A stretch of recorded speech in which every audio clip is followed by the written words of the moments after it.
నన్ను చూసావే వందనమయ్యా. ఎల్లోయి ఎల్లోయి నన్ను చూసావే వందనమయ్యా. అయ్యా నన్ను చూసావే వందనమయ్యా. అయ్యా నన్ను చూసావే వందనమయ్యా. నిన్ను పూర్ణ మనసుతో ఆరాధింతున్, నిన్ను పూర్ణ బలముతో ప్రేమించేదన్, నిన్ను పూర్ణ మనసుతో ఆరాధింతున్, నిన్ను పూర్ణ బలముతో ప్రేమించేదన్. ఆరాధన ఆరాధన ఆరాధన ఆరాధన యేసు ఆరాధన ఆరాధన ఆరాధన ఆరాధన. యెహోవా రఫా యెహోవా రఫా స్వస్థపరిచావే వందనమయ్యా. యెహోవా రఫా యెహోవా రఫా స్వస్థపరిచావే వందనమయ్యా. నన్ను స్వస్థపరిచావే వందనమయ్యా. నన్ను స్వస్థపరిచావే వందనమయ్యా. నిన్ను పూర్ణ మనసుతో ఆరాధింతున్, నిన్ను పూర్ణ బలముతో ప్రేమించేదన్, నిన్ను పూర్ణ మనసుతో ఆరాధింతున్, నిన్ను పూర్ణ బలముతో ప్రేమించేదన్. ఆరాధన ఆరాధన ఆరాధన ఆరాధన ఆరాధన ఆరాధన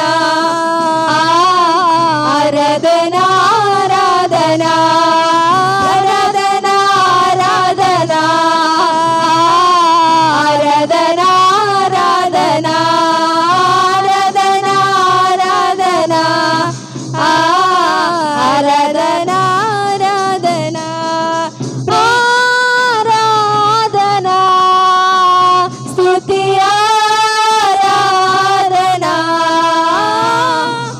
ఆరాధన స్తుతి ఆరాధన ఆరాధన స్తుతి ఆరాధన ఆరాధన స్తుతి ఆరాధన ఆరాధన స్తుతి ఆరాధన ఆరాధన స్తుతి ఆరాధన. ప్రేమ నమ్మకం కలిగిన మా దేవ, పరిశుద్ధుడైన మా తండ్రి, మీ ఉన్నత నామమును బట్టి మీకు స్తోత్రాలు స్తుతులు చెల్లించుకుంటూ ఉన్నాం. మరొకసారి మరొక దినం మీ సన్నిధానంలో ప్రవేశించి మిమ్మల్ని ఆరాధించడానికి స్తుతించడానికి మీరు మాకు సహాయపడినందుకే మీకు వందనాలు. క్రొత్త ఆరాధన మీరు అంగీకరించి ఎక్కువగా మిమ్మల్ని ఆరాధించగలిగినట్లుగా సహాయపడమని ప్రార్థన చేస్తూ ఈ ఆరాధన మీకే అర్పించుకుంటూ మీరు చేసిన ఉపకారాలన్నిటిని బట్టి మమ్మల్ని తగ్గించుకుంటూ మీ నామాన్ని హెచ్చించుతూ మీకే మహిమ చెల్లిస్తూ యేసు ప్రభువారి నామములో స్తుతించి గణపరిచి ఈ ఆరాధన మీకే అర్పిస్తున్నాము తండ్రి. ఆమేన్. కూర్చుందామండి. ప్రియులారా, ఈ సమయంలో కొన్ని నిమిషాలు దేవుని వాక్యమును మనం విందాం. 2వ సమూయేలు రాసిన గ్రంథము 2వ అధ్యాయంలో ఉన్న సారాంశాన్ని కొన్ని మాటలు మీకు జ్ఞాపకం చేస్తాను. ప్రియులారా, సమూయేలు గ్రంథం అనే కాదు, ప్రకటన గ్రంథం చెప్పమంటే ప్రకటన గ్రంథం చెప్తాను, ఆదికాండం చెప్పమంటే ఆదికాండం చెప్తాను, దానియేలు చెప్పమంటే దానియేలు, అంటే అన్ని గ్రంథాలు నేను వడపోసానంటే నేర్చుకున్నాను. కాబట్టి ఏ గ్రంథము ఏ అధ్యాయం చెప్పమంటే ఆ అధ్యాయం చెప్తాను. కాబట్టి మనం సమూయేలు ధ్యానిస్తున్నాము కాబట్టి సమూయేలు గ్రంథాన్ని వరుసగా మనము ఈ పాఠాలు నేర్చుకుందాం. బైబిల్ మిషన్లో ఒక శ్లోకం ఉంది. ఏంటనంటే ఒక మాట ఉంది, ఏ మతమును దూషించకూడదు, ఏ వ్యక్తిని దూషించకూడదు, ఏ మిషాను కూడా అంటే ఏ సంస్థని దూషించకూడదు. కనుక నీకు తెలవకపోతే ఏం చేయాలి? దేవుణ్ణి అడిగి తెలుసుకోవాలి. బైబిల్ మిషన్లో ఉన్న శ్లోకం అది. ఏమంటారనంటే ఏ వ్యక్తిని దూషించకూడదు, ఏ వ్యక్తిని ఏ సంస్థను దూషించకూడదు, కనుక ఇంకా మనం గమనిస్తే కనుక మనము ఎవరిని కూడా మనం దూషించకూడదు. ఈ మాట గమనించండి. నేను మీ మీద ప్రభువుగా ఉండటానికి నేను అర్హుడను కాదు, అంటే నేను రాజునేం కాదు.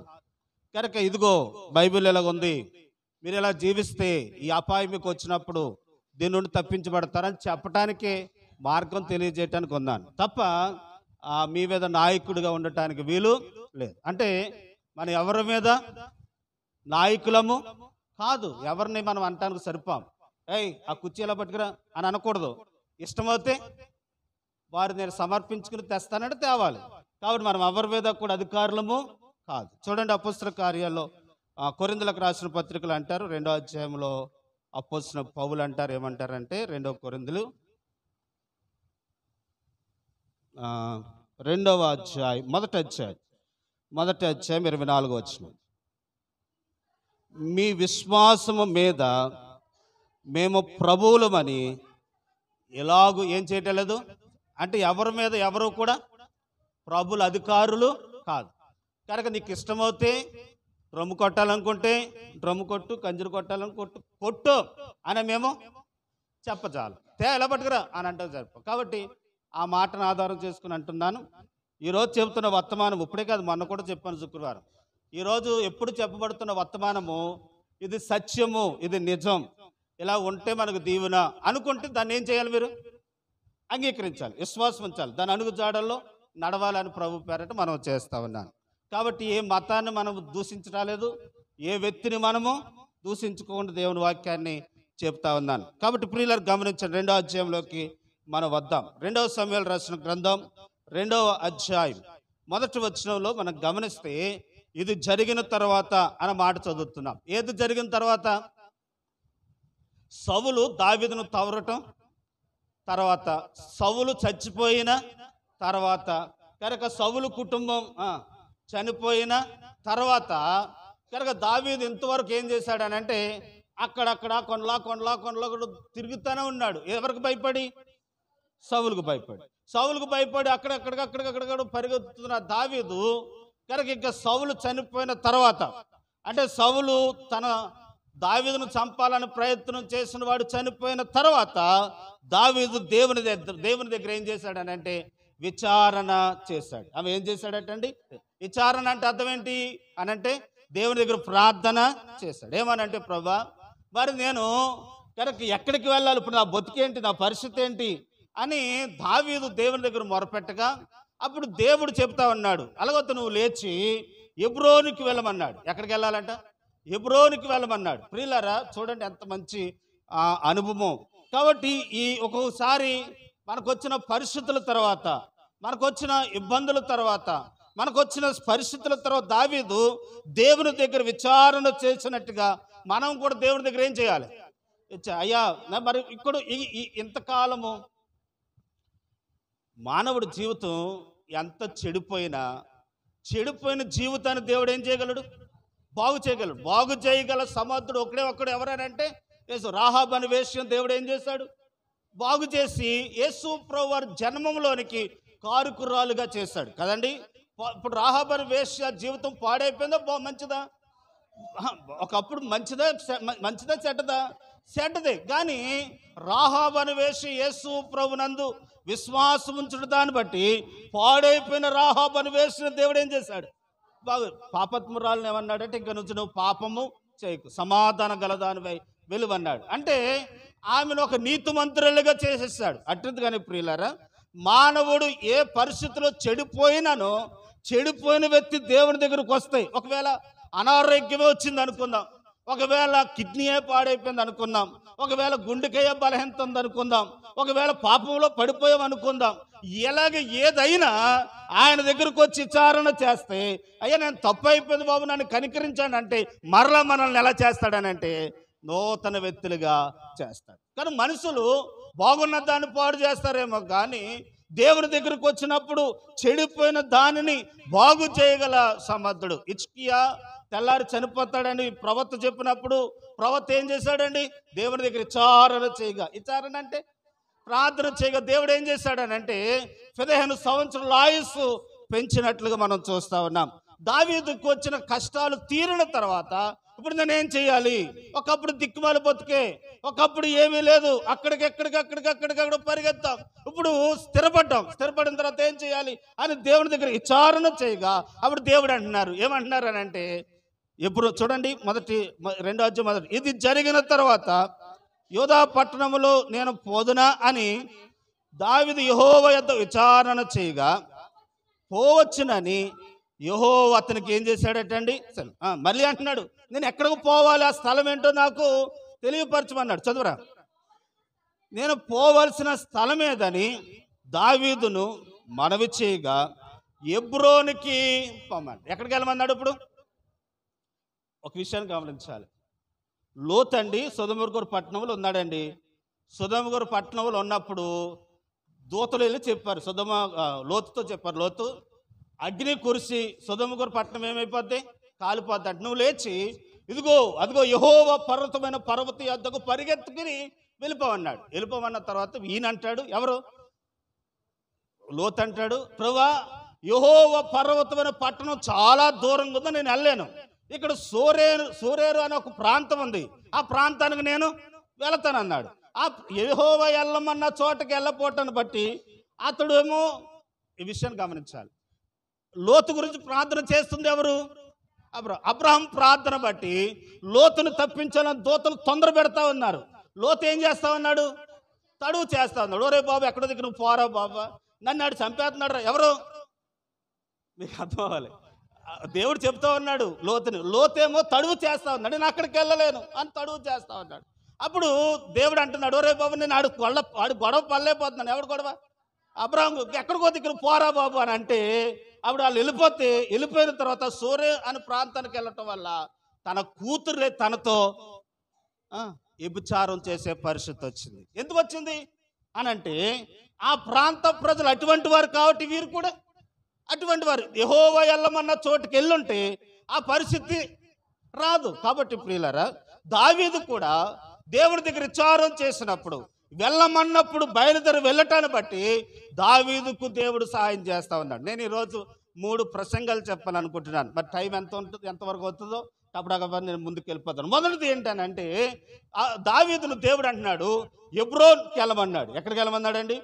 హెబ్రోన్ అన్న మాటకు అర్థం ఏంటనంటే, హెబ్రోనికి వెళ్ళిన తర్వాత దావీదు జీవితము స్థిరపడ్డది. చూడండి ఒకసారి ప్రియులారా, యెహోషువ గ్రంథంలోకి వద్దాం.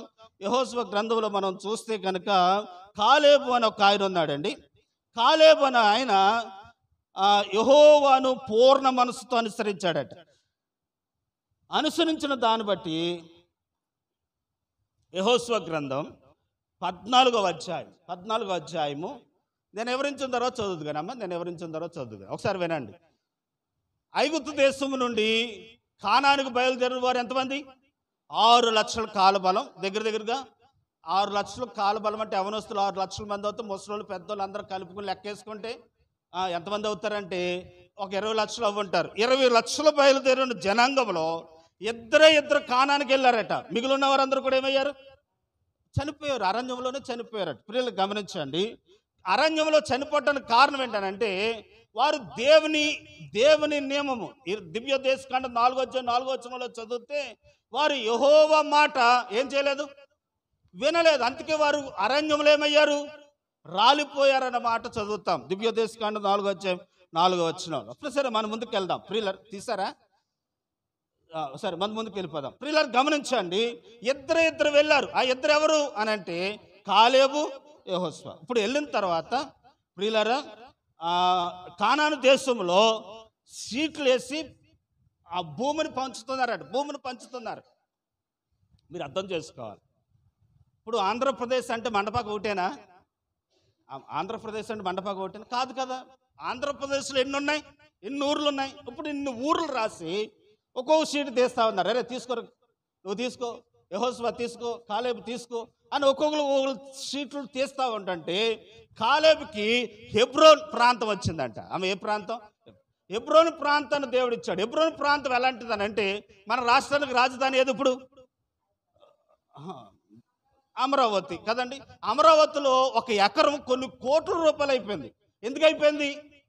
రాజధాని కాబట్టి. ఇప్పుడు చెప్పండి, ఎవరైనా నీకు ఆంధ్రప్రదేశ్లో నీకు ఒక 10 ఎకరాలు ఇద్దామనుకుంటున్నారా? నేను ఇస్తాను నీకు ఎందుకు అని ముఖ్యమంత్రి గారు అన్నారు అనుకోండి, ఎక్కడ కోరుకుంటాం? రాజధానిలో కోరుకుంటాం. అట్టిది కానీ దేవుని పెట్టారా కనుక హెబ్రోన్ ఒక రాజధాని లాంటిది. ఈ రాజధాని లాంటి ప్రాంతాన్ని ఎవరికి ఇచ్చాడు? కాలేబుకి ఇచ్చాడు. ఎందుకు ఇచ్చాడు తెలుసా? అది చదువుదాం రండి. ఎందుకు ఇచ్చాడు అని అంటే, అతడు హృదయపూర్వకంగా దేవుని ఏం చేశాడట? అనుసరించాడు. ప్రియులారా గమనించండి, దేవుడు మనకి ఇవ్వాలి అని అంటే మనము హృదయపూర్వకంగా దేవుని ఏం చేయాలి? అనుసరించాలి. అనుసరించినప్పుడు దేవుడు అవకాశాలు ఇస్తాడండి. అనుసరించినప్పుడు దేవుడు ఎలా నడిపించాలో నడిపిస్తాడండి. దేవుడు దీన్ని ఎలా హెచ్చించాలో హెచ్చిస్తాడండి. అలా హెచ్చించాలంటే ఆయన ఏం చేయాలి? చూడండి, యెహోషువ గ్రంథం 14:15 చదవమ్మా.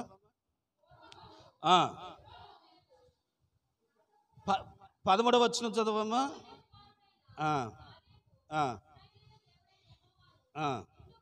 నిండు మనస్సుతో అనుసరించువాడు గనక యెహోషువ అతను ఏం చేశాడట?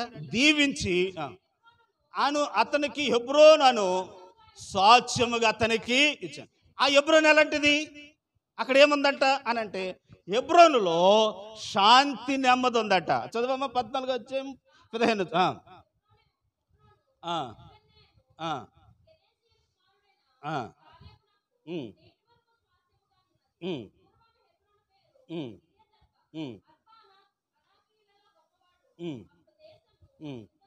అప్పుడు దేశంలో యుద్ధము లేకుండా ఎలా ఉంది? ఇప్పుడు ఎలా చెప్పాలి మీరు? హెబ్రోన్లో ఏముంది? నెమ్మది ఉంది. హెబ్రోన్లో ఏమి లేదు? యుద్ధాలు లేవు. కనుక యుద్ధాలు లేని ప్రాంతానికి ఎవరిని అర్హుడిగా చేశాడు? ఇప్పుడు దేవుడు కూడా, ఒరే బాబు దావీదు, ఇప్పుడు దాకా యుద్ధాలు పడ్డావురా బాబు, ఆ సౌలు గారితో ఏగలేకపోయావురా దావీదా, ఇక్కడ నుంచి నీకు నెమ్మది కలిగించే ప్రాంతానికి నిన్ను పంపిస్తాను. కాబట్టి యుద్ధాలు లేని ప్రాంతానికి నేను నిన్ను పంపిస్తానని దావీదును పంపించినట్లుగా మనం చూస్తున్నాం. ఎందుకు పంపించాడు?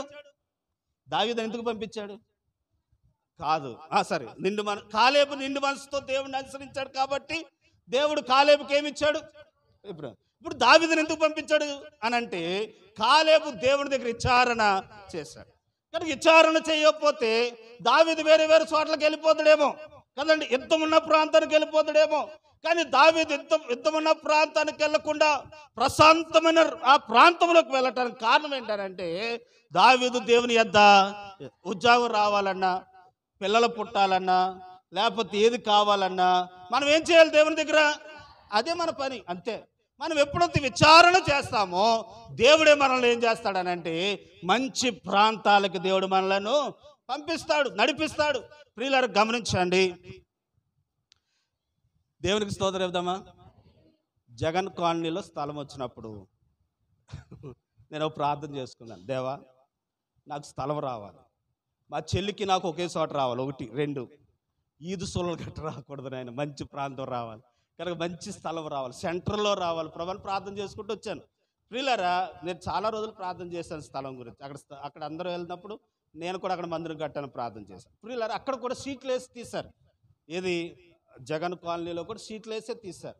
ప్రియులారా గమనించండి, అద్భుతం ఏంటనంటే మంచి స్థలము, మంచి స్థానంలో, సెంటర్లో, ఊరికి మధ్యలో, అంటే ఆ ప్రాంతానికి మధ్యలో, కనుక ఆ ప్రాంతం మందిరానికి అనుకూలమైన స్థలాన్ని దేవుడు అనుగ్రహించాడు. నేను అంటున్న మాట ఏంటనంటే, మనం దేవునికి ప్రార్థన చేస్తే దేవుడే మన పనులను జరిగిస్తాడు. ప్రియులారా ఇప్పుడు దావీదు కూడా అదే చేస్తా ఉన్నాడు, దేవుని దగ్గర విచారణ చేశాడు కాబట్టి హెబ్రోనుకి దేవుడు పంపించినట్టుగా మనలో కూడా హెబ్రోన్ అనే ప్రాంతాలు కానీ మన జీవితాల్ని ఆస్వాదకరంగా చేస్తాడు. ఎలా అంటున్నాను అంటే, మీరున్న ఇల్లు విడిచిపెట్టి వెళ్ళిపోమని కాదు, ఉన్న ఇల్లు విడిచిపెట్టి వెళ్ళిపోతారని కాదు దాని భావం. దాని అర్థం ఏంటంటే, నీ ఇంట్లో ఇంకో గొడవలు లేకుండా, నీ సరిహద్దులలో నెమ్మది కలిగించి, నీ కుటుంబంలో నెమ్మది కలిగించి, అనారోగ్యంతో వచ్చిన యుద్ధము లేకుండా, లేకపోతే కుటుంబంలో భార్యాభర్తల్లో వచ్చిన గొడవ లేకుండా, యుద్ధాలు నెమ్మది లేకుండా ఏదైతే నేను చేస్తా ఉందో అది లేకుండానట్లు ఆయన నీకు సహాయాన్ని చేస్తాడు. ఎప్పుడు?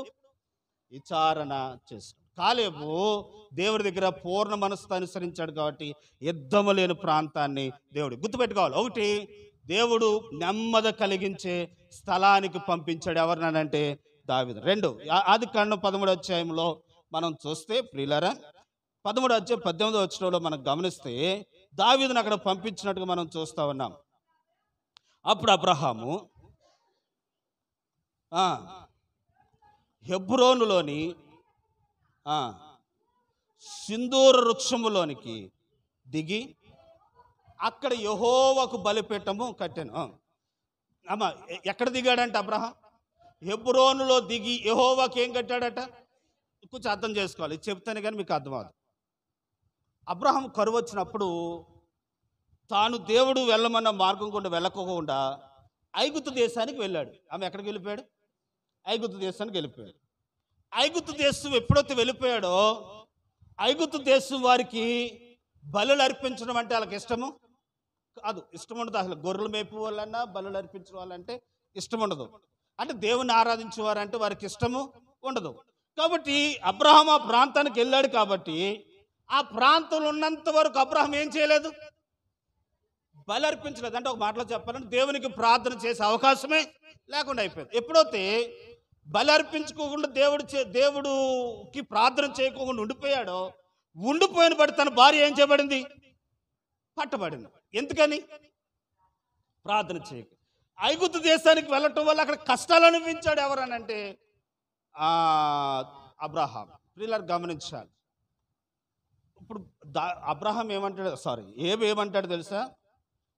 నాకు నువ్వు ఉపదేశం అనే బిరుగీసి ఆ బిరులో నన్ను ఉంచావన్నాడు. అంటే మనం ఇప్పుడు ఎందుట్లో ఉన్నాం? ఇప్పుడు ఈ వారం అంతా చెప్తా ఉన్నాను, ఈ ఉపదేశం మిమ్మల్ని ఏం చేస్తుంది అని అంటే మిమ్మల్ని బిర్రు లాంటి ఆ పరిశుద్ధతలో కాపాడుతూ ఉంటుంది. ఓహో, మనం చెప్పారు కదా, ఇలా జరుగుతుంది కదా, అలా జరుగుతుంది కదా అని. ఇప్పుడు మీరు మీ మనసులో ఇప్పుడు విత్తనాలు వేసామనుకోండి, వర్షం నీళ్ళు తగిలి రాగానే ఒక రోజు అయ్యి, ఇప్పుడు మనం దేవుని వాక్యం విత్తనంతో పోల్చబడింది. అమ్మ అలా ఉండొద్దు, ఇలా ఉండకూడదు, అలా చేయకూడదు అని ఇప్పుడు చెప్పాను. ఇప్పుడు మీరు అంగీకరించకపోయినా మీరు హృదయంలో పడ్డాయి కాబట్టి ఒక రోజు అయ్యేమవుతాయి, ఫలిస్తాయి, మొలకెత్తేస్తాయి. కాబట్టి ప్రియులారా, కనుక ఆ మొలకెత్తిన ఆ సందర్భము బిరిగేసినట్టు మాట, ఆ బిరులో ఉన్నట్టు అబ్రహాం వెళ్ళని చోటకి వెళ్ళటాన్ని బట్టి శ్రమలు ఎదుర్కొన్నాడు. మరలా అక్కడ తెలుసుకున్నాడు ఆ కష్టాన్ని, తీసుకుని మళ్ళీ ఎక్కడికి వచ్చేసాడనంటే హెబ్రోనుకి వచ్చి అక్కడ ఏం కట్టాడనంటే బలిపీఠం కట్టాడు. నీ హెబ్రోన్ అన్న మాటకు అర్థం ఏంటనంటే సహవాసం అని అర్థం. అమ్మా, హెబ్రోన్ అనగా అర్థం ఏంటి? ఇప్పుడు ఐగుప్తు దేశానికి వెళ్ళిపోవటాన్ని బట్టి ఏం కోల్పోయాడు? సహవాసం. ఎవరు సహవాసం కోల్పోయాడు? దేవునితో సహవాసం కోల్పోయాడు. ఈరోజు ప్రియులారా, హెబ్రోన్ అని అనగా సహవాసము, దేవునితో సహవాసం చేసే అనుభవం, దేవునితో సంబంధము కలిగే అనుభవం.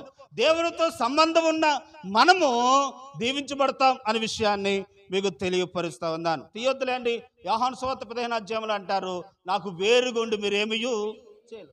ఒక చెట్టు రొబ్బ, ఒక పాదు కానివ్వండి, చెట్టు కానివ్వండి, ఆ రొబ్బకి ఆ చెట్టుకి అంటబడి ఉంటేనే ఆ రొబ్బ ఫలిస్తుంది, ఆ పాదు ఫలిస్తుంది. అట్టిది కానీ ప్రియులారా, దేవునితో కలిసి ఉన్నప్పుడే, ఆయనతో సహవాసం ఉన్నప్పుడే మనం ఫలిస్తాం. ఏమవుతాం? అభివృద్ధి అవుతాం. ఇప్పుడు చెప్పాలి, ఇప్పుడు అబ్రహాము ఐగుప్తు దేశానికి వెళ్ళిపోవటాన్ని బట్టి ఏం చేయబడ్డది? ఇప్పుడు ఎవరు సహవాసాన్ని కోల్పోయాడు? దేవుని సహవాసాన్ని కోల్పోయాడు.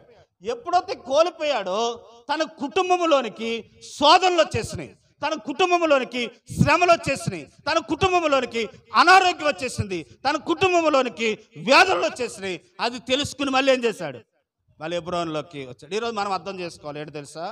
మనం దేవుని సహవాసాన్ని విడిచిపెట్టి, చూడండి ప్రియులారా, ఇక్కడ ఏమైనా పుస్తకం పెట్టుకొని యోహాను రాసిన పత్రిక 1వ అధ్యాయము 3వ వచనాన్ని చదువుదాం. మాతో కూడా మీతో సహవాసము కలిగినట్లు మేము చూచిన దానిని, విన్న దానిని మీకు ఏం చేస్తా ఉన్నాం? తెలియపరుస్తా ఉన్నాం. మన సహవాసం అయితే తండ్రితో కూడాను కుమారుడైన యేసుక్రీస్తుతో కూడాను ఉన్నది. ఈ సంగతులను మీకు ప్రియులారా గమనించండి. ఇక్కడ యోహాను గారు అంటున్న మాట ఏంటనంటే, లోకంలోనికి ఏ ప్రభుత్వ మానవుల రక్షణార్థ కొరకు ఈ లోకానికి వచ్చాడో ఆయన సహవాసంలోనికి మేము వచ్చాం. మీరు కూడా సహవాసంలోనికి. అమ్మ, ఇప్పుడు ఎవరైనా మేలు పొందారనుకోండి, మేలు పొందిన వాళ్ళు ఏమంటారు, నువ్వు కూడా దారిలో వెళ్ళరా. కొంతమంది అండి ఉద్యోగాలు వచ్చిన వాళ్ళు అండి, కొంతమంది ఉంటారు దుర్మార్గులు, వాళ్ళకు ఉద్యోగాలు వచ్చిన ఆ ఉద్యోగ స్థాయిలో ఉన్నతమైన స్థాయిలోకి వెళ్ళిపోయినా ఎదటి వాడికి ఎంత సాయము అరే బాబు ఇలా చేయరు, ఆయన కలవరా, ఆ ముఖ్యమంత్రి గారికి వెళ్ళి నేను చెప్తాను వెళ్ళు, లేకపోతే అన్న మాట అనరండి. ఎదుగున వాళ్ళు ఉద్యోగాలు వచ్చిన వాళ్ళు నేను కొంతమందిని చూస్తూ ఉంటాను, ఎవరికి సాయం చేయరు. కాబట్టి ప్రియులను గమనించండి. ఇప్పుడు ఈ యోహాను గారు అంటున్నారు, మేము ఏ వెలుగునైతే చూసామో, ఏ సంతోషాన్ని అయితే మేము పొందుకున్నామో, ఏ ఆనందాన్ని అయితే మేము పొందుకున్నామో, మేము ఎవరితో సహవాసం కలిగి ఉన్నామో ఆ దేవునితో మీకు కూడా ఏముంది, రండి అని పిలుస్తామన్నాడు. ప్రియులారా, ఆ దేవునితో మనం ఏం చేయాలి? ఇప్పుడు గమనించండి ప్రియులారా, యోహాను పేతురు వీళ్ళందరూ యేసయ్య పిలిచినప్పుడు దోణులు విడిచిపెట్టి వచ్చేసారు, వలలు విడిచిపెట్టి వచ్చేసారు. దోణులు వలలు విడిచిపెట్టి వచ్చేసిన వీరు ప్రభుని వెంబడిస్తున్న వీరి జీవితాల్లో ఉద్యోగాలు విడిచిపెట్టి వచ్చేసిన దాన్ని బట్టి ఇలా దుఃఖపడాలి, ఏడవాలి. అయ్యో ఉద్యోగం లేదే, తింటాకు లేదే, అయ్యో ఎలాగా ఏంటి, నా పిల్లల్ని ఎలా పెంచుకొని నేను ఏడవాలి. కానీ అలా ఏడుతూ మానేశారు ఎవరు? యోహాను శిష్యులు. ఎందుకనంటే ఉద్యోగం కంటే కనుక ప్రియులారా, భార్య పిల్లల కంటే, ఈ లోకములో ఉన్న వాటన్నిటికంటే మాకు దేవుని సహవాసములు ఉన్న సంతోషము అది ఎంతో సంతోషం. ఈ సంతోషం అనుభవిస్తేనే కానీ మీకు తెలవదు, ఈ ఆనందం అనుభవిస్తేనే కానీ మీరు చెప్పలేరు. ఇది చెప్పా సత్యం. కానీ సంతోషము ప్రియులారా అది ఆయన సహవాసములోనే దొరుకుతుంది, ఆయన సన్నిధానంలోనే దొరుకుతుంది, ఆయన పాదాల దగ్గరే దొరుకుతుంది, ఆయన దగ్గర విచారణ చేసినప్పుడే దొరుకుతుంది. ఆయన దగ్గర విచారణ చేయి, ఆయన నీ కార్యములన్నీ సఫలము చేస్తాడు. హెబ్రోన్ అనగా సహవాసం అని అర్థం. హెబ్రోన్ అనగా యుద్ధాలు లేని ప్రాంతం. హెబ్రోన్ అనగా నెమ్మది కలిగించే స్థలం. ఈ హెబ్రోన్కి దేవుడు దావీదును పంపించినట్టుగా మన కుటుంబంలో కూడా ఆయన ఇటువంటి ఆశీర్వాదాలు దేవుడు దయచేయాలనేది నేను కోరుకుంటున్నాను. దేవునామన మహిమ కలుగును గాక. హెబ్రోన్లో ఇంకేముంది అని మనం గమనిస్తే ప్రియులారా, హెబ్రోన్లో ఆశ్రయపురం ఉందంట. ఆమె ఏముంది? పోలీస్ స్టేషన్ ఎదురుగుండా సైకిల్ ఎట్టేసి వెళ్ళిపోయామనుకోండి, ఎవడని తీస్తాడా? తీయగలడా? ఆడికి ఎన్ని గుండ్లు ఉండాలి. కానీ పోలీస్ స్టేషన్ ఎదురుగుండా ఉన్న వాళ్ళకి వాచ్మెన్ అక్కర్లేదు, ఆ ఇల్లులో ఉన్న వాళ్ళకి. ఎందుకనంటే పోలీసులే ఎప్పుడు అక్కడే ఉంటారు కాబట్టి ఎవరు కూడా గమ్ముని అలా చేయటానికి అనుకూలత ఉండదు. కాబట్టి ప్రియులను గమనించండి, ఆశ్రయపురము అనేది ఒక పోలీస్ స్టేషన్ లాంటిది, ఒక ఉన్నతమైన స్థలం లాంటిది. కనుక ఆ స్థలంలో దావీదును పంపిస్తా ఉన్నాడు బట. అంటే ఈ హెబ్రోన్ అనే ప్రాంతము కనుక దొంగల లేని ప్రాంతం, నష్టపోని ప్రాంతం. కాబట్టి ఆ ప్రాంతానికి పంపించినట్టుగానే దేవుడు మనలను పంపించగల సమర్థుడు అనే విషయాన్ని మీకు తెలియపరుస్తా ఉన్నాను. దావీదు తన కష్ట దినములు పూర్తయిన తర్వాత తాను హెబ్రోనుకి వెళ్ళినట్లుగా మనం చూస్తూ ఉన్నాం. హెబ్రోనుకి వెళ్ళటాన్ని బట్టి, దేవుని దగ్గర విచారణ చేసిన దాన్ని బట్టి, హెబ్రోనుకి పంపటాన్ని బట్టి తానికి ఇంక యుద్ధాలు లేకుండా చేశాడు, నెమ్మదిని కలిగిన వాడిగా చేశాడు, దేవుని బిడ్డలారా ఉన్నతమైన స్థలంలో స్థిరపడినట్లుగా చేశాడు. అంత మాత్రమే కాదు, దేవునితో సహవాస సంబంధాన్ని కలిగి ఉన్నాడు, దేవునితో అనుసంబంధం కలిగి ఉన్నాడు. ఇంకా అంత మాత్రమే కాదు, కనుక దొంగతనాలు లేకపోతే నష్టపోయే ప్రాంతం కాదు, సురక్షితమైన ప్రాంతానికి వెళ్ళినట్లుగా మన పరిస్థితుల్లో కూడా అలా మొరపెట్టినప్పుడు దేవుడు మనల్ని కూడా అలా నడిపించగల సమర్థుడు. రెండో సమూయేలు రాసిన గ్రంథం 2వ అధ్యాయంలోకి వద్దాం. మరొక పాఠాన్ని మీకు జ్ఞాపకం చేస్తాను. ప్రియులారా గమనించండి, ఇక్కడ కిందకి వెళ్ళి చదివితే ఆ దినాలలో దావీదు హెబ్రోనుకి వెళ్ళిన తర్వాత దావీదు దగ్గర ఒక సైన్యాధిపతి ఉన్నాడండి. ఆ సైన్యాధిపతి ఏం చేశాడనంటే, సౌలుకు సంబంధించిన కొంతమంది ఉంటారు కదా ఆయన శిష్యులు దావీదు జనాంగం మీదకి యుద్ధానికి వచ్చారట. వచ్చినప్పుడు ప్రియులారా బాగా వినండి, వచ్చినప్పుడు ఏం జరిగిందనంటే, దావీదు సైన్యాధిపతి కాబట్టి దావీదు దగ్గర ఒక సైన్యాధిపతి ఉన్నాడు. ఆయన పేరేంటో చదువుదాం చూడండి. 12వ వచనం చదవమ్మా. అబ్నేరు అని ఒక ఆయన ఎవరు సైన్యాధిపతి చూడండి. దావీదు సైన్యాధిపతి అవుతే ప్రియులారా సౌలు దగ్గర కొంతమంది ఉన్నారట. ఆ సౌలు దగ్గర ఉన్నవారు ఎవరని అంటే చదువుదాం చూడండి. అమ్మా అయ్యోబు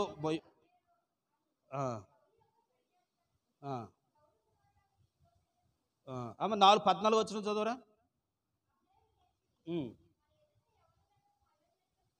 ఉమ్.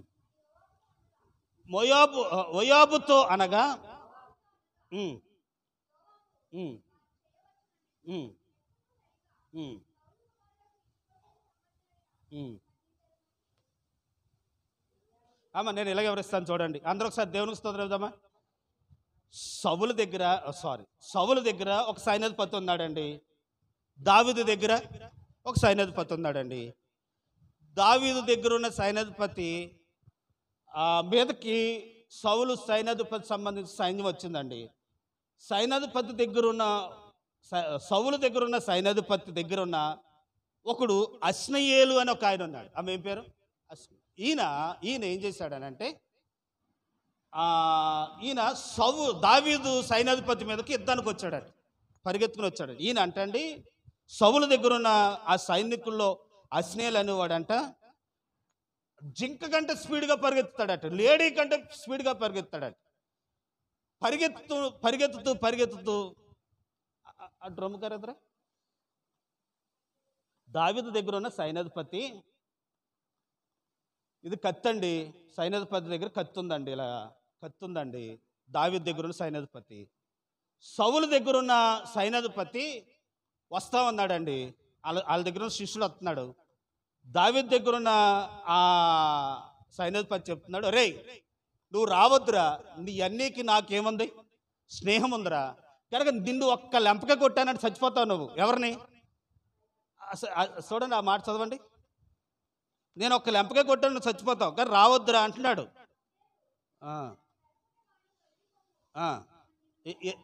ఎన్నో వచ్చినవరా? 20 వచ్చిన. నిన్ను నేలకు కొట్టి చంపిన ఎడల నేను ఎట్లు ఏమెత్తుకోలేను. ఇప్పుడు గమనించండి, ఇప్పుడు వినండి. ఆమె ఇలా చూడండి. ఒరే రావద్దురా, నీ అన్నికి నాకు భేదాభిప్రాయం వచ్చేద్దరా అంటుంటే వీడు వినాలా లేదా? ఇప్పుడు గమనించండి, అవతలోడు వెనకుండా వచ్చేస్తా ఉంటుంటే ఆడిని ఆఫ్ చేయటానికి ఇప్పుడు పీడి ఎలాగుందండి, పీడిదండి, పొడవాలనుకుని ఏం చేయాలి? ఇలా పొడవాలి. కనుక ఇతడు ఏం చేస్తాడు, అలా పొడవకుండా ఉండ్రా అని ఆఫ్ చేస్తూ ఉంటుంటే ఆడి పరుగు ఆ స్పీడ్ తగ్గలేక వచ్చేమయ్యాడనంటే దాన్ని పొడిచేసుకున్నాడట. ఆడికాడే పొడిచేసుకున్నాడట. పొడిచేసుకుంటూ వల్ల ఆ పీడి దిగిపోయి అశ్లీలు ఏమయ్యాడు? చనిపోయాడు. చదువురా మాట.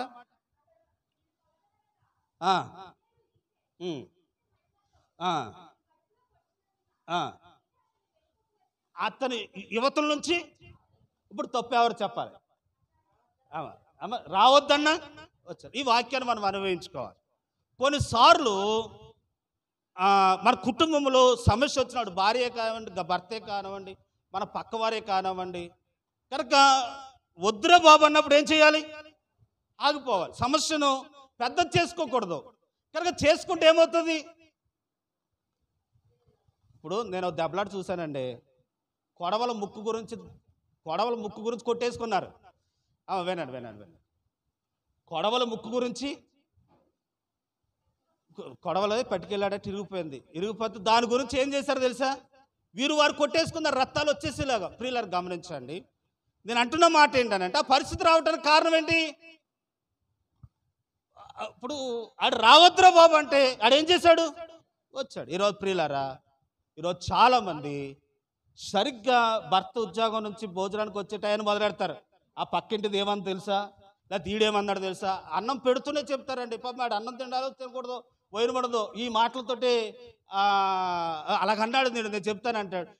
ఈ వ్యక్తి కూడా ఆలోచించడు, తప్పో రైతో, అలాగో కాదో చూద్దాంలే అనుకోడు. ప్రియులారు గమనించండి, ఈ సమస్య ఎందుకు వచ్చిందనంటే వినకపోవటాన్ని బట్టి. కనుక చూడండి, ఆ మాట చదవండి, మళ్ళీ చదువుదాం. 22వ వచనం.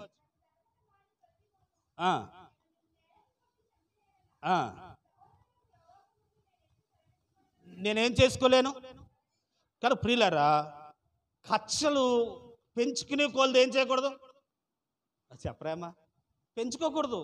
కాబట్టి కుటుంబంలో కానివ్వండి, ఇంట్లో కానివ్వండి, భార్యాభర్తల మధ్యలో కానివ్వండి, సమాజంలో కానివ్వండి, కనుక అందుకే దేవుని వాక్యం చెప్తుంది తెలుసా, ఉదయం దెబ్బలాట ఆడుకుంటే సూర్యుడు అస్తమించడానికి ఏం చేయాలట? సమాధానం పడాలి, లేకపోతే బుర్రలు పగిలిపోతాయి. ప్రియులారు గమనించండి. కాబట్టి నేను అంటున్న మాట ఏంటంటే సమాధానం పడాలి, లేకపోతే రక్తం సిందించవలసి వస్తుంది, లేకపోతే చనిపోవలసిన పరిస్థితి వస్తుంది. ఆ పరిస్థితి రాకుండా ఉండాలనంటే పట్టుకోకూడదని ప్రభు పేరట మీకు మనవి చేస్తూ ఉంటున్నాను. దేవునామని మహిమ కలుగును గాక. సరే, చనిపోయాడండి. చనిపోయిన తర్వాత చూడండి, 3వ అధ్యాయంలోకి వద్దాం. చనిపోయిన తర్వాత అబినేరు అనే వ్యక్తిని తీసుకెళ్ళి, అతను తప్పు లేకపోయినా ఆడు చచ్చిపోయాడు కాబట్టి ఆ రోజుల్లో కాలు తీస్తే కాలు, కన్నుకి కన్ను, పంటికి పన్ను కదండి. ఇప్పుడు చంపేశాడు కాబట్టి ఇప్పుడు ఏం చేయాలి? మీరు చంపాలని చంపుంటే కత్తి ఇలాగెడుదుడు, దాన్ని ఇలాగెట్టినందుకు చంపాలని చంపలేదు కాబట్టి నేరస్తుడా, నేరం చేసినోడా, నేరం చేయనోడా? నేరం చేయలేడు. ఈ నేరం చేయనోడు అనే విషయము కనుక యాజకుడు వచ్చి వీడు తప్పు లేదురా అని చెప్పే వరకు వీడు ఎక్కడ ఉండాలని అంటే హెబ్రోనులో ఉండాలట. ఆమె ఎక్కడ ఉండాలి? హెబ్రోనులో ఏముందనంటే ఆశ్రయపురం ఉందట. ఆశ్రయపురం ఎలాంటిదని అంటే ఒక పోలీస్ స్టేషన్ లాంటిది. ఆమె ఆశ్రయపురం ఎలాంటిది? ఇప్పుడు లారీ వేసుకుంటే వెళ్తూ ఉండగా లారీ డ్రైవర్ ఒకరిని గుద్దేశాడు అనుకోండి, చచ్చిపోయాడు అనుకోండి, ఆడు అక్కడే ఉండకూడదు. అక్కడే ఉంటే ఏమవుతుంది? అందరూ వచ్చి తల గుద్దేస్తారు. అప్పుడు వీడు చచ్చిపోతాడు. నేను పొరపాటు కాదురా బాబు, నేను వెళ్తూ ఉంటుంటాడు, ఇందులోకి వచ్చేసాడు రా బాబు అని సందేశం చెప్పుకునే వరకు ఇది ఎక్కడ పారిపోవాలనంటే ఆశ్రయం అనే పోలీస్ స్టేషన్కి పారిపోవాలి. పోలీస్ స్టేషన్కి వెళ్ళిపోయి అక్కడ ఉండాలి. ఎప్పుడు వరకు? నేను తప్పు చేయలేదు అని ఆ జడ్జి చెప్పే వరకు ఎందుట్లో ఉండాలి? ఆశ్రయపురంలో ఉండాలి. కాబట్టి వీడు ఆశ్రయపురానికి పరిగెత్తిపోయాడట, వెళ్ళిపోయాడు. చదువుదాం రండి. నేను ఇక్కడ కొన్ని మాటలు చెప్పాలనుకుంటున్నాను. తప్పు చేయలేదు నేను, కానీ పొరపాటు అయ్యింది కాబట్టి నాకు శిక్ష విధి నా మీదకి రాకుండా ఉండాలని అంటే నేను ఆశ్రయపురానికి వెళ్ళిపోవాలి అని చెప్పి వెళ్ళిపోయాడట. 3వ అధ్యాయము 27వ వచనం.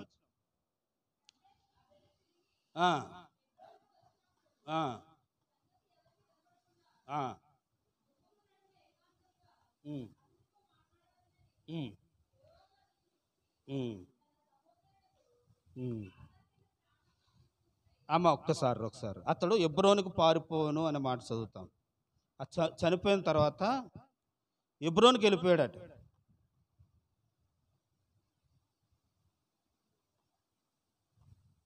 హెబ్రోనులో ఉన్న ఆశ్రయపురానికి వెళ్ళిపోయాడు అని మాట చదువుతాం. సరే ప్రియులారా, అతడు హెబ్రోనుకి వెళ్ళిపోయాడు. హెబ్రోనులో ఆశ్రయపురంలో దాక్కుంటకి వెళ్ళిపోయాడట.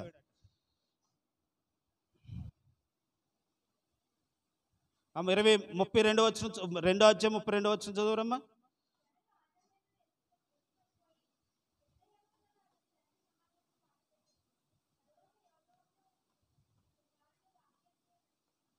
రాత్రంతా నడిచి తెల్లవారు సమయమున ఎక్కడికి వచ్చేసారు?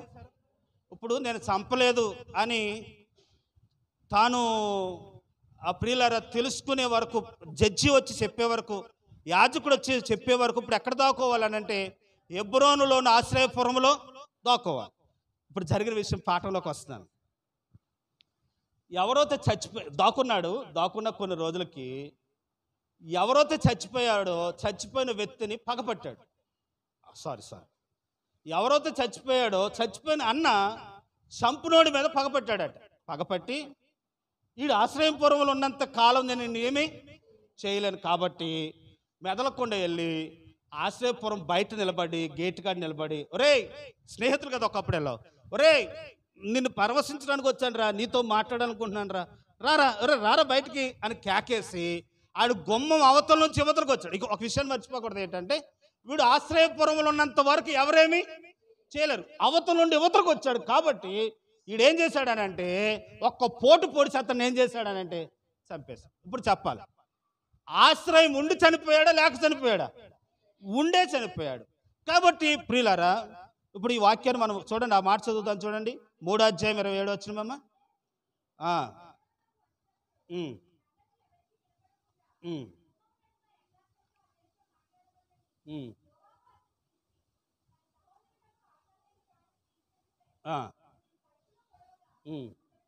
అతను ఏమయ్యాడు? ఎందుకు చచ్చిపోయాడు? అతను బయటికి వచ్చినందున. ఇప్పుడు గమనించండి, ఇప్పుడు ఈ లోకంలో మనము కూడా నరహత్య చేసిన వాళ్ళతో సమానం అంట. ఎందుకనంటే మనం చేయకపోయినా వెద్దుడా అంటే ఏం చేసినట్టంట.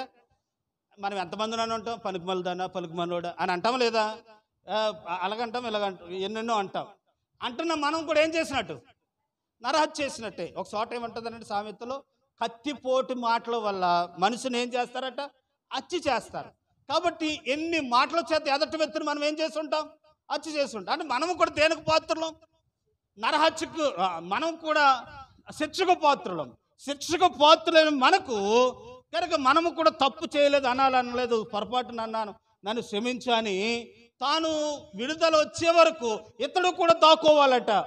ఈయన ఎబ్రోనులో ఆశ్రయపురంలో దాక్కున్నట్టుగా మనం ఎక్కడ దాక్కోవాలి అని అంటే మన ఆశ్రయం యేసు ప్రభువే. దేవునికి స్తోత్రం. చూడండి సామెతల గ్రంథం 18వ అధ్యాయం. సామెతల గ్రంథం 18వ అధ్యాయం.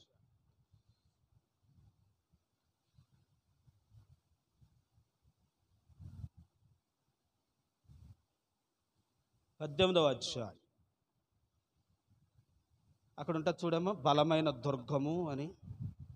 యెహోవా 18వ అధ్యాయంలో యెహోవా, అది ఎన్నో వచ్చినవరా 10. యెహోవా నామము బలమైన దుర్గము, నీతిమంతుడు అందుట్లోకి పరిగెత్తి అతడు ఏమవుతాడట.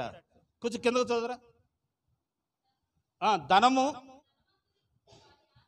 ధనవంతునికి వాని ఆస్తి ఆశ్రయపట్టడము, వారి దృష్టికి అది ఎత్తైన. ఇప్పుడు ఏమంటున్నాడనంటే, మనం తప్పు చేసాం అని తెలిసిన తర్వాత, అమ్మా అందరూ ఒకసారి దేవునికి స్తోత్రం చెప్దాం. సాతాను గాడు మనం చేసిన పొరపాటును బట్టి మనం సంపాలని చూస్తున్నాడు. దేవుడు కూడా శిక్ష విధికి పాత్రలు చేయాలని చూస్తా ఉన్నాడు. అలా శిక్షకు పాత్రలు కాకుండా ఉండాలనంటే మనం ఎవరిని ఆశ్రయించాలి, దేవుణ్ణి ఆశ్రయించాలి. అయ్యా నేను తప్పు చేశాను, దాన్ని క్షమించడాన్ని అనాలంటే. ఒకసారి ఇసుక స్కామ్ అని అంటారు, ఇసుక స్కాము, బంగారపు స్కాములు అంటారు. ఈ స్కాముల్లో అందరూ దొరికేసినప్పుడు వీళ్ళు ఏం చేస్తారని అంటే, వాళ్ళు ఆ జైల్లోకి వెళ్ళకుండా ఉండటానికి అప్పుడు అధికారంలో ఏ పార్టీ ఉందో ఆ పార్టీలోకి వెళ్ళిపోతారు. అప్పుడు పార్టీ ఏది ఉందో, బీజేపీ ఉందనుకో బీజేపీలోకి వెళ్ళిపోతారు. ఒకవేళ కాంగ్రెస్ వచ్చిందనుకో కాంగ్రెస్లోకి వెళ్ళిపోతారు. ఎందుకంటే ఇప్పుడు ఈ విషయాలు గమనించాలి. ప్రెసిడెంట్ గొప్ప, ముఖ్యమంత్రి గొప్ప, పెద్దోడా? ఇప్పుడు ముఖ్యమంత్రి పెద్దోడా, ఎక్కువ అధికారం కలిగి ఉన్నాడా? ముఖ్యమంత్రి ఎక్కువ అధికారం కలిగి ఉన్నాడా? సారీ ఇలా అందాం. ప్రెసిడెంట్ ఎక్కువ అధికారం కలిగి ఉన్నాడా? ముఖ్యమంత్రి ఎక్కువ అధికారం కలిగి ఉన్నాడా? ఇప్పుడు మనల్ని హింసిస్తూ ఉన్నారండి ప్రెసిడెంట్ని. ఈ ప్రెసిడెంట్ అధికారి పార్టీలోకి వెళ్ళిపోయాడు అనుకోండి, ఈయన ఎవరేమి చేయలేరు. ఎందుకని? వారి పక్షంగా ఏముంది? అధికారం. ఇప్పుడు మనం తప్పు చేసామండి, తప్పు చేసిన మనం వాడికి దొరకకుండా ఉండాలని అంటే మనం ఏం చేయాలి? మనం అధికార పార్టీలోకి వెళ్ళిపోవాలి. ఏ పార్టీ? బీజేపీలో కాదు, యెహోవాయే మనకేమే ఉన్నాడు. ఆయన భూమికి ఆకాశానికి సర్వ సృష్టికి ఆయన అధికారి. ఆయన దగ్గర మనం ఆశ్రయించినప్పుడు ఎవడేం మనలేమి చేయలేడు. కాబట్టి నువ్వు తప్పు చేసావు, నువ్వు నరహంతకుడవు కనుక మనం దొంగలము. కాబట్టి శిక్షకు పాత్రులమైన మనము శిక్షకు పాత్రలు కాకుండా ఉండాలనంటే యేసయ్యను ఏం చేయాలి? అయ్యా నీ దిక్కు కోరుతున్నాను అన్నప్పుడు ఆయన దగ్గరకు వచ్చేసినప్పుడు ఇంకెవరేమీ చేయలేదు. ప్రియులారా, ఆయనను ఆశ్రయించాలి.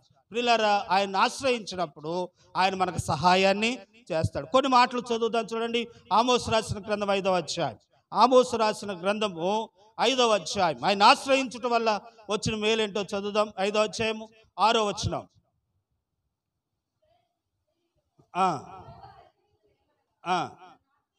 నన్ను దేవుడు చెప్తున్నాడు, నన్ను ఆశ్రయించుడి. నన్ను ఆశ్రయించిన ఎడల మీరేమవుతారు? మీరు తప్పు చేశారు, సావుకు సిద్ధమై ఉన్నారు. మీరు నరకానికి వెళ్ళిపోవటానికి సిద్ధంగా ఉన్నారు. మీరు అగ్నిగుండానికి వెళ్ళిపోవటానికి సిద్ధంగా ఉన్నారు. ఆరని అగ్నిగుండానికి వెళ్ళకుండా ఉండాలని అంటే మీరు నన్ను ఏం చేయండి? ఆశ్రయించండి. నా సహాయాన్ని కోరండి, నా దగ్గరికి రండి. నేను భూమికి ఆకాశం సృష్టికర్తను. నన్ను మించిన ఇంకొక అధికారి ఈ లోకంలో లేడు. నేను ఒక్కడిని అధికారిని. కాబట్టి నన్ను ఆశ్రయించండి. ఆశ్రయించినప్పుడు మీకు ఏ సమస్య రాదు, మీరు బతుకుతారు అని దేవుడు చెబుతా ఉన్నారు. దేవునామమున మహిమ కలుగును గాక. ఇప్పుడు మనం బతకాలంటే ఇప్పుడు ఎవరిని ఆశ్రయించాలి? యెహోవాను ఆశ్రయించాలి. ఇప్పుడు అమ్మ కొంతమంది ఉదాహరణగా అర్థవాటలు చెప్పడానికి ఏంటంటే, ఇప్పుడు నేను లావుగా ఉన్నానండి, నేను లావు తగ్గాలనుకుంటున్నాను. లావు తగ్గాలనుకున్నప్పుడు నాకంటే బండగా ఉన్నవాడి దగ్గరికి వెళ్ళి తగ్గిస్తాడా? ఎలాంటి వాడి దగ్గరికి వెళ్ళాలి? నాకంటే సన్నంగా ఉన్నవాడి దగ్గరికి వెళ్తే రే నేను సన్నమైనట్టుగా నువ్వు. ఇప్పుడు సావుకి సిద్ధమై ఉన్న దేవుళ్ళు ఈ లోకంలో ఎంతోమంది ఉన్నారండి. వాటికి కళ్ళుంటే చూడమని, ముక్కుంటే వాసన, నోరుంటే మాట్లాడమని, వాటిని ఆశ్రయించడానికి బతికించంటే ఎలా బతికిస్తాయి? ఏమంటాయి తెలుసా?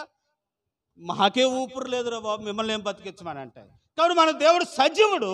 ఆయన ఆశ్రయిస్తే మనల్ని ఏం చేస్తాడు? బతికిస్తాడు. ప్రియులారా, మనము ఆయన్ని ఆశ్రయించాలి. ఆయన్ని ఆశ్రయించిన మనము ఎంతకాలం ఉండాలి? ఇప్పుడు ఈడు ఎంతకాలం ఉండాలి? ఈడు గుమ్మం దగ్గర కేకేసి ఏం చేశాడు కదండి, ఎప్పుడు దాకా ఉండాలి? తీర్పు జరిగే వరకు మనము కూడా దేవుణ్ణి ఆశ్రయించిన మనము ఆయన వచ్చే వరకు మనం ఆయనలోనే ఉండాలి. మళ్ళీ బయటికి వెళ్ళకూడదు, మన లోకంలోకి వెళ్ళకూడదు, సమస్యలోకి వెళ్ళకూడదు, వేరే దేవుని ఆశ్రయించకూడదు. మనము ఈయన్ని ఆశ్రయించాము కాబట్టి చనిపోయే వరకు ఏం చేయాలి? ఆయనలోనే ఉండాలి, ఆయన సహవాసంలో ఉండాలి, ఆయన విధానంలో ఉండాలి. సంఘంలో మనందరం ఉన్నామండి, మనందరం ఏం చేయాలి? ఆయన్ని ఆశ్రయించాలి, ఆయన్ని ఆశ్రయించాలి. ఇక మనము మనుషుల్ని, బైబిల్లో ఉంటుంది ఏంటంటే మనుషులను ఆశ్రయించకూడదట. ఇర్మియా రాసిన గ్రంథం చూడండి, ఇర్మియా గ్రంథం 17వ అధ్యాయం 5వ వచనం, 17వ అధ్యాయం 5వ వచనం. ఇర్మియా, యెహోవా ఇలాగు సెలవిచ్చున్నాడు, నరులను ఆశ్రయించుటకు శరీరములను తమకు ఆధారముగా చేసుకున్న వారిని యెహోవా మీద నుండి ఏమవుతాడట అంటే ఎవరిని ఆశ్రయించకూడదు? నరులను ఆశ్రయించకూడదు. ఇప్పుడు ఏ నరుడు నీ మీద అధికారి కాదు, ఏ నరుడు అధికారి కాదు. నీ విశ్వాస జీవితము నువ్వు ఆత్మీయంగా ఎదుగుతున్నావు, సాగాలంతే. ఇంకెవరి మీద నువ్వేం చేయకూడదు? ఆధారపడకూడదు. ఏమండి, ఈరోజు మంచి అవుతే పెడతారు, సెట్ అవుతే మానేస్తారండి. మనుషులు కనుక ఒకలాగా ఉంటారు, ఒకలాగా ఉంటారు. కానీ దేవుడు ఎప్పుడూ మార్పు లేనివాడు. ఆయన ఆశ్రయించినప్పుడు ఆయన మనకు సహాయాన్ని చేస్తారనే విషయాన్ని తెలియపరుస్తూ ఉన్నాను. దేవునికి స్తోత్రం. మనుషులను ఎందుకు ఆశ్రయించకూడదు? అమ్మా చెప్పాలి, మనుషులను ఎందుకు ఆశ్రయించకూడదు? నువ్వు దొంగే, నేను దొంగే. కాబట్టి దొంగని రక్షించలేడు. కాబట్టి మనము చెప్పాలి, దొంగని ఒకప్పుడు మనం ఎవరమండి? మీకు ఒకసారి దేవునికి స్తోత్రం చెబుతామా? ఇప్పుడు ఒక ఆయన తాగిన ఆయన వచ్చాడండి, మనం తాగుడు మానేసిన మన జీవితాలు చక్కబడిపోయినాయి అని ఆ వ్యక్తిని ఏం చేయకూడదు? కింకపరచకూడదు. కనుక మనకులాగా ఆ వ్యక్తి కూడా ఒక రోజున మారుతాడు, మన స్థాయిలోకి వస్తాడు. కాబట్టి నువ్వు నా మాట వినాలి అని అనకూడదు. డబ్బు లేదనో, లేకపోతే ఐశ్వర్యం లేదనో, చదువు లేదనో ఒక వ్యక్తిని నీకంటే చిన్నగా చూడకూడదు. ఒకవేళ చేయవలసి వస్తే నువ్వు చెయ్యి, లేకపోతే చేసి ముందుకు సాగు. కానీ ఎదటి వ్యక్తి మీద ఏ పని, ఏ నేరమును మోపకూడదనే విషయాన్ని తెలియపరుస్తూ ఉన్నాను. మనుషులను ఆశ్రయించొద్దు, నువ్వు ఎవరి మీద ఆధారపడవద్దు. నువ్వు ఆధారపడవలసింది ఒకటి, ఎవరి మీద అంటే దేవుని మీద. అందరూ చెప్పండి, ఎవరి మీద ఆధారపడాలి? దేవుని మీద ఆధారపడాలి. ఏ మనుషుడికి లొంగుండవలసిన పని లేదు అనే విషయాన్ని కావాలంటే ఆ మనిషిని దేవుడు మార్చి మన దగ్గర తీసుకొస్తాడు. అప్పుడు దాకా మనం దేవుని ఆశ్రయించాలి. చూడండి, ఇంకో మాట మీకు జ్ఞాపకం చేస్తాను ప్రియులారా. సామెతల గ్రంథం 18వ అధ్యాయంలోని తోతురండి, ఇందాక చదువుకుందాం. నరుడు ఆస్తిని, అంతస్తును ఆశ్రయిస్తారట, మనం వాళ్ళకి ఆశ్రయించకూడదని వాక్యము చెప్తాం. చూడండి ప్రియులారా, 2వ దినవృత్తాంతాల గ్రంథం 14వ అధ్యాయం, స్పీడ్కి వెళ్ళిపోదాం. 14వ అధ్యాయం 7వ వచనం చదువుదాం. చూడండి, ఆయన ఆశ్రయించడం వల్ల వచ్చిన మేలేంటో. మన దేవుడగు యెహోవాను మనం ఆశ్రయించితిమి, ఆశ్రయించినందున ఆయన మన చుట్టూరు ఏం కలుగు చేశాడట? ఎప్పుడు కలుగు చేస్తాడు? ఆయన ఆశ్రయించినప్పుడు, ఆశ్రయించడం అంటే ప్రియులారా ఒక మాట గమనించాలి. బైబిల్ వాక్యాన్ని బట్టి చెప్తున్నాను. తల్లిదండ్రులు పిల్లలను కూడా ఆశ్రయించకూడదట. తల్లిదండ్రులు పిల్లలను కూడా ఆశ్రయించకూడదట. బంగారం ఆశ్రయించకూడదట. నాకు బంగారం ఉంది, నా పిల్లోడు నన్ను చూస్తాడు, నా పిల్ల నన్ను చూస్తుంది అనకూడదట. అలాగ అనుకున్నప్పుడు ఆడే నీకేమవుతాడు తెలుసా? ఎంతమందిని చూస్తలేదండి లోకంలో. ఆస్తుల కొరకు తల్లిదండ్రులు చంపేసిన వాళ్ళు మనం చూస్తూ ఉన్నాం. ఆస్తుల కొరకు కనుక బతుకుండగానే కప్పెట్టేసి వాళ్ళని ఎంతోమందిని చూస్తూ ఉన్నాం. పిల్లల్ని ఎంతోమందిని మనం అటువంటి వారిని, నా పిల్లలు అటువంటి వారు కాదనుకుంటాం. కానీ ఒకరోజు నువ్వు దేవుణ్ణి ఆశ్రయించుకోకుండా నాకేంటి పిల్లలు ఉన్నారు అనుకున్నావా, వారే నీ మీద ఎలా తిరుగుతారు తెలుసా? ఇతరులకు తిరుగుబాటు చేస్తారు. కాబట్టి ప్రియులారా, మనం యెహోవాను ఆశ్రయిస్తే ఆయన మనకు నెమ్మది కలుగు చేస్తాడట, ఆనందము కలుగు చేస్తాడట, కనుక మనకు సహాయం కలుగు చేస్తాడట. ప్రియులారా, దేవుణ్ణి ఆశ్రయించినంత కాలము దేవుడు మనకు సహాయాన్ని దయచేస్తాడు. దేవుని నామమున మహిమ కలుగును గాక. ఒకప్పుడు కరోనా ముందు టైంలో కూడా నేను ఆశ్రయించేవాడిని కానీ దేవుణ్ణి మా అమ్మ ఉందలే, మా వాళ్ళు ఉన్నారులే, నా కాళ్ళు ఉన్నారులే, వీళ్ళు ఉన్నారులే అనుకుంటూ ధైర్యంగా జీవించేసేవాడిని. అలా ఉన్నంత కాలము నేను ఒక్క విషయంలో కూడా అభివృద్ధి అవ్వలేదు. ఎప్పుడైతే సంపూర్ణంగా దేవుని మీద ఆధారపడ్డానో, దేవుని మీద నా మనసు కేంద్రీకృతం చేశానో, ఎప్పుడైతే దేవుని మీద ఆయన సహాయం కోరానో, నా ప్రసంగాలు మారిపోయినాయి, నా నడక మారిపోయింది, నా అభివృద్ధి మారిపోయింది, నా ఆశ్రదాలు మారిపోయినాయి. ఒకప్పుడు అసలు చెప్పలేని పరిస్థితిలో ఉన్నాను నేను ఆయన ఆశ్రయించినప్పుడు. చూడండి అక్కడ అంటాడు 2వ దినవృత్తాంతాల గ్రంథంలోని 26వ అధ్యాయంలో చూడమ్మా. ఉజ్జియా యెహోవాను ఆశ్రయించినందున అతడు యెహోవాను ఏం చేశాడన్న మాట చదువుతాం. 2వ దినవృత్తాంతాల గ్రంథం 26వ అధ్యాయం 5వ వచనం. దేవుని ప్రత్యక్ష దినములో, తెలివి కలిగిన జక్రీ దినములలో అతడు దేవుణ్ణి ఆశ్రయించినందున, అతడు యెహోవాను ఆశ్రయించినందున దేవుడు అతను ఏం చేశాడట? ఎవరిని ఆశ్రయించినందుకు? ఇప్పుడు మనం కూడా చేయవలసిన పని ఏంది? దేవుణ్ణి ఆశ్రయించాలి, అంతే. నువ్వు దేవుణ్ణి ఆశ్రయిస్తే ఆయన నిన్ను ఎలా తీసుకురావాలో దేవుడు అలా తీసుకొస్తాడు. కీర్తన 91వ అధ్యాయంలో అంటాడు, నన్ను గణపరచువారు నేను. ఇప్పుడు మనం ఆయన గణపరుస్తూ ఉన్నామనుకోండి, ఆయన మనల్ని ఏం చేస్తాడు? గణపరుస్తాడు. కాబట్టి కనుక ప్రియులారా, ఒక్కొక్క మీటింగ్లో ఆయా మీటింగ్లకు వెళ్తూ ఉంటాను. బాగా చెప్తే ఒక్కొక్కటికి ఇష్టం ఉండదు. బయట కూడా కొంతమంది బాగా చెప్తున్నాం అనుకోండి, బాగా చెప్తూ ఉంటే రెండోసారి అవకాశం ఇవ్వకుండా మనల్ని వెనక్కి పెడతా ప్రయత్నం చేస్తారు. నేను అదే సమయంలో ఆడు ఎంత వెనక్కి పెడుతున్నాడో, ఎవడో ఒకడు ఆడికి నాకు తెలిసినోడు ఒకడు వస్తాడు, ఆడి పైకి రమ్మ, ఆడు మనకు తెలుసు కదా అని అవమానమైన చోటే దేవుడు ఘనతను ఇస్తాడు. ఎప్పుడు అని అంటే ఎలా ఇస్తున్నాడు అని అంటే, మనం ఆయన ఏం చేస్తూ ఉన్నాం? కనపరుస్తూ ఉన్నాం. నా శరీరంతో, నా జీవితాలతో, మన ప్రవర్తనతో, మన యవ్వన కాలంలో ముసలోలయ్య కాదు మారటం. దేవుని బిడ్డలకు గమనించండి, అంత వయసు అయిపోయి ఉడికిపోయిన తర్వాత నేను మారానంటే అది మారటం కాదు. ఎవరి వయసులో నీ కోరికలన్నీ చంపుకొని దేవుని కొరకు జీవిస్తే అప్పుడు నువ్వు మహిమను, దేవునికి ఏం తెస్తున్నట్టు? మహిమను తెస్తా ఉన్నా. ప్రియులారా, యవనస్తులారా, నీ యవన కాలంలో నీ జీవితాన్ని బట్టి, నీ యవనాన్ని బట్టి దేవుని మహిమ పరుస్తే, నీ యవన జీవితాన్ని బట్టి, పరిశుద్ధతగా ఉండటాన్ని బట్టి, నీతిగా ఉండటాన్ని బట్టి దేవుని మహిమ పరుస్తే ఒక కాలం వస్తుంది. ఆ కాలంలో దేవుడు నిన్ను హెచ్చిస్తాడు, గణపరుస్తాడు, నిన్ను ఆశీర్వదిస్తాడు. ప్రియులారా, ఓపిక లేదు కదా నేను మానేశానంటాం కాదు. ఓపిక ఉండగా మనం మానేవాలి. అది అసలేని జీవితం, దేవునికి మహిమ తెచ్చేది అనే విషయాన్ని మీకు జ్ఞాపకం చేస్తా ఉన్నాను. స్పీడ్గా వెళ్ళిపోతాం. చూడండి, యెహోవాను ఆశ్రయించినంత కాలము యెహోవా అతన్ని ఏం చేశాడట? వద్దులే. యెజ్రా రాసిన గ్రంథం ముగిస్తానండి ప్రియులారా. యెజ్రా రాసిన గ్రంథం ప్రియులారా 8వ అధ్యాయము 22వ వచనం. నేను చదివేస్తే ముగించేస్తాను. యెజ్రా గ్రంథం 8వ అధ్యాయం 22వ వచనం. ఇవి కాక మేలు కలుగు చేటకై ఆయన ఆశ్రయించు వారందరికీ మా దేవుని హస్తము తోడుగా ఉండును గాని ఆయన హస్తమును, ఆయన ఉగ్రతయు వచ్చినని మేము రాజుతో, ఇక్కడ నేను చెప్పాలనుకున్న పాయింట్ ఏంటంటే యెహోవా హస్తము వారికి ఏమై ఉందంట? ఎవరికి? రైట్, దేవుని ఆశ్రయించే వారికి. దేవుని హస్తం మనకు తోడుగా ఉంటే దేవుని హస్తము సాహస కార్యములు చేస్తారు. 2వ దినవృత్తాంతాల గ్రంథం 13వ అధ్యాయం 18వ వచనంలో మనం చదివితే అతడు యెహోవాను ఆశ్రయించాడు కాబట్టి అతడు జయం పొందాడట. చదవమ్మా, ఆ మాట కూడా చదువుదాం.